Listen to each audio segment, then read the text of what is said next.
Hello mga kasame. Ug naabot na pud mi diring lugar mga kasame. Ka-familiar mo ani no.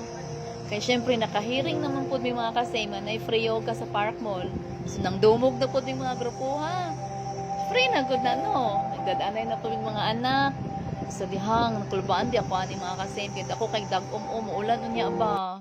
So samtang nag-inhale exhale ko ani mga kasame, ang naara jud ako nahuna na akong linabhan. Kaysa man tayo mabulkas dito kung bundak ning ulan. Wala biyan habilin sa balay. Layo-layo biya mandawi to lapu-lapu. So moto nagriguro jud akong utok ana nga naglingkod. So padayon ta mga kasame.